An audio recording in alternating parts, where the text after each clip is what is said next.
आपण पाहताय कोल्हापूर संकेत लाईव्ह, प्रत्येक घडामोडीचा अचूक संकेत।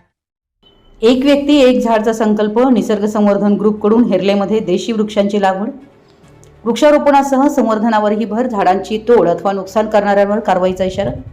वाढत्या हवामान बदलाच्या समस्येवर प्रभावी उपाय म्हणून वृक्षारोपण आणि वृक्ष संवर्धनाचा संदेश देत हातकणंगले तालुक्यातील हेरले येथील निसर्ग संवर्धन ग्रुपच्या वतीनं एक व्यक्ती एक झाड हे ब्रीदवाक्य अंगीकारून दरवर्षीप्रमाणे यंदाही वृक्षारोपण अभियान राबवण्यात आलं।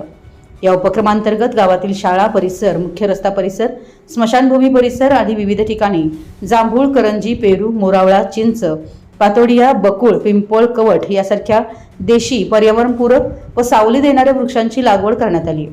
विशेष म्हणजे निसर्ग संवर्धन ग्रुप केवळ वृक्षारोपण करून थांबत नाही, तर लावलेल्या प्रत्येक झाडाचं संवर्धन करण्यावरही भर देतो। झाडांना योग्य प्रकारे वाढवण्यासाठी काठीचा आधार देणं, मुळांची वाढ चांगली व्हावी यासाठी आवश्यक औषधांची पुरवणी करणं, तसेच वेळोवेळी निगा राखणं अशी कामही स्वयंसेवकांकडून करण्यात आली। वृक्षारोपणाबरोबरच झाडांच्या संगोपनालाही तितकंच महत्त्व देण्यात येत असल्याचं यावेळी दिसून आलं। गावात लावण्यात आलेल्या झाडांची तोड अथवा नुकसान करणाऱ्यांविरुद्ध योग्य ती कारवाई करण्यात येईल असा इशाराही निसर्ग संवर्धन ग्रुपच्या वतीने देण्यात आला आहे। ग्रामस्थांनीही या उपक्रमाला सहकार्य करून लावलेल्या वृक्षांचं संरक्षण करण्याचं आवाहन करण्यात आलं आहे।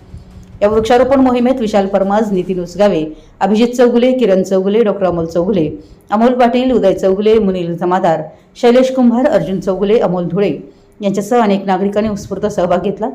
निसर्गाचं रक्षण आणि पुढील पिढीसाठी हरित पर्यावरण निर्माण करण्याच्या उद्देशानं राबवण्यात आलेल्या या उपक्रमाचं ग्रामस्थांकडून कौतुक होतंय। संपूर्ण महाराष्ट्रातील वेगवान घडामोडी व बातम्यांसाठी कोल्हापूर संकेत लाईव्ह न्यूजला सबस्क्राईब करा आणि बेल आयकॉन प्रेस करा।